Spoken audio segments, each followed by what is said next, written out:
Dear friends, आज हम लोग सॉल्व करने वाले हैं कक्षा 9 गणित प्रश्नावली 1.3। तो पहला प्रश्न है, निम्नलिखित भिन्नों को दशमलव रूप में लिखिए और बताइए कि प्रत्येक का दशमलव प्रसार किस प्रकार है। इसको बनाने से पहले इसके बारे में हम लोग जानेंगे कि यानी कि दशमलव प्रसार क्या होता है। ठीक है, दशमलव प्रसार कितने प्रकार के होते हैं, तो आइए हम लोग समझते हैं दशमलव कितने प्रकार का होता है। ठीक है, तो सबसे पहले देखेंगे दशमलव जो होता है, दशमलव के 3 प्रकार होता है। दशमलव के 3 प्रकार होते हैं। ठीक है, पहला होता है शांत दशमलव। क्या होता है? पहला होता है शांत दशमलव। तो शांत दशमलव का मतलब क्या होता है, इसके बारे में थोड़ा सा समझ लेंगे। यानी कि किसी भी संख्या से हम भाग देते हैं तो जिसमें शेष शून्य हो जाता है, तो हम लिखेंगे इसमें जिसमें शेष शून्य हो जाता है, उसी को तो हम शांत दशमलव कहते हैं। एग्जाम्पल के तौर पे समझेंगे, मान लीजिए 1/5 लेते हैं। क्या? 1/5। अब 1/5 को हम देखेंगे भाग देकर, यानी कि 1 में हमको क्या देना है, 5 से भाग देना है। क्या इसका शेष वाकई में शून्य आता है? तो यहाँ पर देखिए, सबसे पहले यहाँ पर 5 से तो भाग जाएगा नहीं, 1 में नहीं जाएगा, तो यहाँ पर हम रखेंगे दशमलव। तो दशमलव देंगे तो यहाँ पर क्या बैठेगा, 0 बैठेगा। ठीक है ना। तो यहाँ पर अब देखिए, अब चला जाएगा भाग 2 बार में, 5 दूनी के 10, पूरा में कट गया। तो यानी कि शेष क्या आ गया, 0। तो यानी कि जिसका मान 0 शेष में आ जाता है वो क्या होता है, शांत दशमलव होता है। ठीक है, इसी तरह बहुत सारा क्वेश्चन है। मान लीजिए 1/2 भी लेते हैं, तो ये भी एक क्या है, एक शांत दशमलव। इसको हम भाग देंगे 1 में 2 से, तो ये हो जाएगा 0.5 आएगा। ठीक है जी, ये शांत दशमलव रहा। अब उसके बाद आता है 2 नंबर पे। देखिए 2 नंबर पे आता है अनवसानी आवर्ती। अनवसानी आवर्ती। ठीक है, अब इसका मतलब क्या होता है थोड़ा सा जानेंगे। जिसमें शेष कभी भी शून्य नहीं होता है, लिखेंगे इसमें जिसमें शेष कभी भी शून्य नहीं होता है। यानी अनवसानी आवर्ती का मतलब होता है जिसमें शेष कभी भी शून्य नहीं होता है, उसी को अनवसानी आवर्ती कहते हैं। इसका एग्जाम्पल के स्वरूप में समझेंगे तो यहाँ पर ले लीजिए 1/3। यानी कि अब हमको क्या करना है, 1 में भाग देना है, 3 से भाग देना है। ठीक है, तब देखिए ध्यान से इसको हम क्या करते हैं, ध्यान से एकदम समझिएगा, टर्निंग पॉइंट है। ठीक है, एक बार समझ में आ जाएगा तो फिर कभी आप भूलने वाले नहीं हैं। ठीक है जी, तो यहाँ पर देखिए हम दशमलव देंगे, तो दशमलव देंगे तो यहाँ पर क्या होगा, एक 0 आएगा। तो कितने बार में भाग जाएगा, 3 बार में जाएगा। तितली के 9, 10 में से 9 घटाएंगे 1। अब देखिए यहाँ पे दशमलव दे दिया, तो हम कई बार नीचे 0 डालकर लेकर जा सकते हैं। ठीक है जी, तो यहाँ पर फिर एक बार 0 रखते हैं, तो क्या हो रहा है, तितली के 9, यानी कि बार बार ये 1 आ रहा है। शेष में क्या आ रहा है, 1 आ रहा है। यहाँ पे ये कटने का नाम ही नहीं ले रहा है, तो इसको हम क्या बोलते हैं, ऐसे सब दशमलव प्रसार को हम बोलते हैं अनवसानी आवर्ती बोलते हैं। इसको इस तरह भी हम लिख सकते हैं। देखिए यहाँ पे 0.333, इसको जितना बार भाग दीजिएगा उस शेष में 3 आएगा। ठीक है, तो इसको हम इस तरह भी लिख सकते हैं 0.3, ऊपर रेकरिंग, इसको बार भी बोलते हैं, बार यहाँ पर लगा देंगे तो इसका मतलब ये होता है कि यही संख्या बार बार रिपीट हो रही है। ठीक है जी, तो यही संख्या बार बार रिपीट हो रही है। तो ये आपका था अनवसानी आवर्ती। अब 3 नंबर पे आता है, इसको समझेंगे हम लोग। 3 नंबर में क्या आता है, अनवसानी अनावर्ती। अनवसानी अनावर्ती। ठीक है ना, अनवसानी अनावर्ती है जिसमें शेष कभी भी शून्य नहीं होता है, वो क्या था, अनवसानी आवर्ती था। अब आता है अनवसानी अनावर्ती। इसका कहने का मतलब है अपरिमेय संख्या का दशमलव प्रसार अनवसानी अनावर्ती होता है, यानी कि अपरिमेय संख्या। अब अपरिमेय संख्या क्या क्या होती है, अपरिमेय संख्या वैसी होती है जो रूट में रहती है, जो कभी बाहर ना निकलती है। मान लीजिए कि √2 लेते हैं, √2 क्या है, एक अपरिमेय संख्या है। ठीक है, तो इसका मान कितना होता है √2 का, इसका मान होता है 1.414213 डॉट डॉट डॉट। ये कभी ख़त्म नहीं होगा, ठीक है, डॉट डॉट ये चलता ही रहेगा। अब एक लेते हैं दूसरा उदाहरण, एक पाई लेते हैं, पाई, ठीक है ना जी। पाई जो हम लोग हल करते हैं, पाई भी एक क्या है, अपरिमेय संख्या। इसका एक्चुअल मान 22/7 नहीं होता है, इसको भिन्न के रूप में लेकर इसको एक बनाते हैं, ठीक है जी। तो पाई का मान होता है 3.14152 डॉट डॉट डॉट डॉट। ये भी कभी खत्म नहीं होगा, यानी कि हम इसको ऐसे बोल सकते हैं अनावसानी अनावर्ती में वैसी संख्या जो कभी खत्म ही नहीं होती, वो बढ़ती ही जाती है, उसी को हम बोलते हैं अनावसानी अनावर्ती। एक उदाहरण लेते हैं, मान लीजिए कि एक और ले लेते हैं। यहाँ पर देखिए ध्यान से, 0.10100100001 डॉट डॉट डॉट, यानी यहाँ पर देखिए पहले एक आया, फिर एक शून्य, फिर एक आया, फिर डबल शून्य, फिर एक आया, फिर ट्रिपल शून्य। तो यानी कि इसी तरह ये संख्या क्या होती जाती है, बढ़ती जाती है। तो ऐसी संख्या क्या होती है, अनावसानी अनावर्ती होती है, ठीक है। उम्मीद करते होंगे कि दशमलव के तीनों प्रसार आपको समझ में आ गया होगा। समझ में आ गया है तो अब यहाँ से क्वेश्चन आसानी से हम लोग कर सकते हैं, ठीक है। तो देखिए पहला क्वेश्चन है, निम्नलिखित भिन्नों को दशमलव रूप में लिखिए और बताइए कि प्रत्येक का दशमलव प्रसार किस प्रकार का है, ठीक है। अभी हम लोगों ने इसके बारे में समझे, तब इसको देखिए अब हम लोग सॉल्व करते हैं। तो यहाँ पे क्या करेंगे, देखिए 36/100 है, तो क्या करेंगे, इसमें सबसे पहले 100 से भाग देंगे 36 में, ठीक है जी। तो यहाँ पर देखिए 100 से भाग 36 में नहीं जाएगा, तो यहाँ पर हम क्या लगाएंगे, दशमलव। दशमलव लगाएंगे तो यहाँ पर क्या हो जाएगा, एक शून्य हो जाएगा। तो यहाँ पे अब कितने बार में जाएगा, 100 तिया 300 होता है, ठीक है जी, ध्यान से समझिएगा।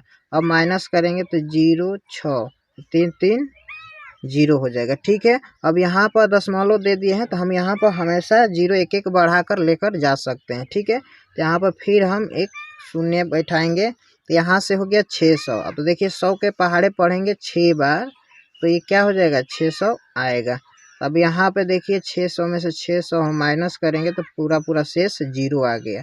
जब शेष 0 आ गया तो हम इसको क्या बोल सकते हैं, शांत दशमलव प्रसार है। तब दूसरा का क्वेश्चन हम लोग करते हैं, ध्यान से देखिएगा। 2 नंबर क्वेश्चन आपका है 1/11। तब देखिए हमको 11 से भाग देना है 1 में, तो यहाँ पर भाग जाएगा, नहीं जाएगा, तो यहाँ पे हम क्या लेंगे, दशमलव। तो दशमलव लेंगे तो यहाँ पे एक शून्य आएगा।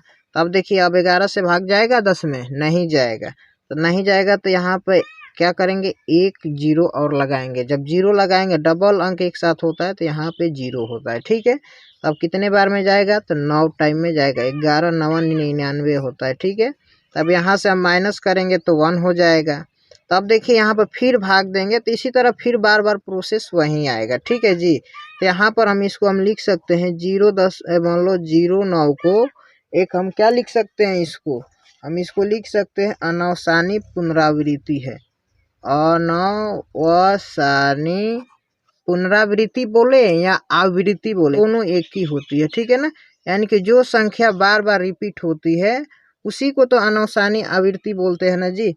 तो यहाँ पे ये हो जाएगा, ठीक है। तो यहाँ पे 2 नंबर भी हम लोग का सॉल्व हो चुका है। अब चलते हैं 3 नंबर की तरफ। 3 नंबर क्वेश्चन आपका है, देखिए ध्यान से, 4 सही 1/8। तो इसको हम सबसे पहले भिन्न के रूप में लिखेंगे, यह भी मिश्रित भिन्न में, ठीक है। तो यहाँ पे गुणा करेंगे 8 में 4 से, तो 8 चौके 32, एक जोड़ देंगे 33, यानी कि 33/8, ठीक है जी।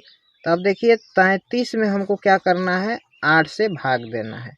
तो कितने बार में जाएगा, 8 चौके 32। अब माइनस करेंगे, यहाँ पे 3 में से 2 घटाएंगे 1, ये हो जाएगा 0। तब देखिए यहाँ पे दशमलव बैठाएंगे, ले जाएंगे यहाँ पे 0 डालेंगे, तो कब बार में जाएगा, एक बार में जाएगा। 8 एकम 8, 10 में से 8 घटेगा 2, फिर 0 बैठाएंगे यहाँ पे, कितने टाइम में जाएगा, 2 टाइम में जाएगा। तो 8 दूनी के 16, घटाएंगे 20 में से 16, तो क्या बचेगा, 4, ठीक है जी। कितना बचेगा, 4 बचेगा। तो फिर यहाँ पे एक शून्य लगाएंगे, कितने बार में जाएगा, 5 बार में, 8 5 40, घटाएंगे तो क्या हो जाएगा, 0। तो यहाँ पर देखिए इसका शेष 0 आया। हम लिख सकते हैं 4.125 क्या है, एक शांत दशमलव है। क्या है, एक शांत दशमलव प्रसार है। ठीक है, ये आंसर हो गया हमारा। 3 क्वेश्चन हो चुका है। चलते हैं अगली क्वेश्चन की तरफ। 3/13 है, तो यानी कि 3 में भाग देना है, कितने से, 13 से भाग देना है। ठीक है जी, तो यहाँ पे दशमलव लगेगा तो 0 बैठेगा, तो कितने बार में जाएगा, 13 दूनी का 26, माइनस करेंगे यहाँ पर होगा 4, फिर एक शून्य बैठाएंगे तो 13 तिया 39 होता है, माइनस करेंगे तो 1 हो जाएगा, ये शून्य। अब देखिए यहाँ पे एक शून्य लगाएंगे तो ये नहीं जाएगा, क्यों, क्योंकि 13 बड़ा है और 10 छोटा है। तो यहाँ पर एक शून्य लगाएंगे, यहाँ पर भी एक शून्य लगाएंगे, क्यों, क्योंकि डबल अंक उतरा है ना, इसलिए। तो यहाँ पर अब कब बार में जाएगा, 13 7 91, तो माइनस करेंगे, 10 में से घटेगा 9, फिर यहाँ पे हो जाएगा शून्य, फिर एक शून्य लगाएंगे, 13 छक 78, 13 छक 78, यानी कि 10 में से 8 घटेगा 2, और यहाँ पे 8 में से 7 घटेगा 1। ठीक है, फिर एक शून्य लगाएंगे यहाँ पर। देखिए आगे की तरफ हम लोग चलते रहे, तब कब बार में जाएगा, 13 9 17 से, यानी कि 117 होता है। तो 10 में से 7 घटाएंगे 3, ये 0 0, तो यहाँ पर कितना आया, शेष 3 आया। तो देखिए अब यहाँ पे 3 आ गया, और स्टार्टिंग पॉइंट में भी 3 था, यानी कि यहाँ से ये बार बार अब भाग देंगे तो संख्या बार बार रिपीट होगा। ठीक है, यही संख्या बार बार रिपीट होगा। तब हम इसको इस तरह भी लिख सकते हैं 0.230769, इसके ऊपर बार लगा देंगे, क्यों, क्योंकि यही संख्या फिर से रिपीट हो रही है। ठीक है ना, हम क्या लिख सकते हैं, किस प्रकार का दशमलव प्रसार है, तो यह है अनवसानी आवृत्ति, आवृत्ति या पुनरावृत्ति, दोनों एक ही होता है। ठीक है जी, आवृत्ति या पुनरावृत्ति, अनवसानी आवृत्ति है। 5 नंबर क्वेश्चन है 2/11, तब हमको क्या करना है, 2 में भाग देना है 11 से। ठीक है जी, तो यहाँ पे दशमलव लगाएंगे, तो यहाँ पे शून्य देंगे, तो कितने बार में जाएगा, 1 बार में, 11 एकम 11। अब घटाएंगे, 10 में से घटेगा 9, ये 0 हो जाएगा। फिर यहाँ पर देंगे एक 0, तो कितने बार में जाएगा, 8 बार में, 11 8 88, तो माइनस करेंगे तो हो जाएगा 2, ये 0 हो जाएगा। तब देखिए यहाँ पे फिर यहाँ पे 2 आ गया, यानी कि शेष यहाँ पर भी शुरू में क्या था, 2 था, लेकिन अभी यहाँ पे फिर 2 आ गया। तो यानी कि ये क्या है, किस प्रकार का ये दशमलव प्रसार है। तो उसी तरह जैसे अभी हमने 4 नंबर क्वेश्चन बनाया था, सेम वैसा ही है ये भी।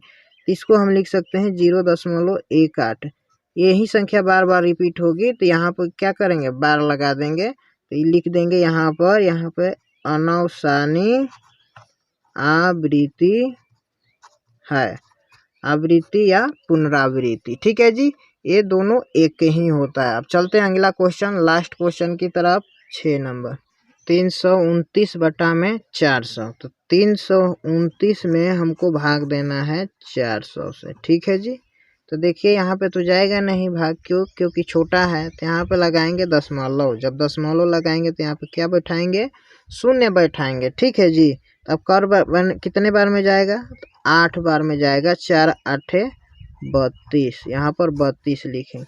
देखिए यहाँ पे घटेगा तो 0, 9 में से 0 घटेगा 9, 2 2 0, 3 में से 3 घटेगा 0, तब यहाँ पे 90 हो गया। तो 90 हो गया तो फिर यहाँ पर क्या करेंगे, एक शून्य उतारेंगे। ठीक है ना, तो एक शून्य उतारेंगे तो कितने बार में जाएगा भाग, तो ये 2 बार में जाएगा, 4 दूनी के 800।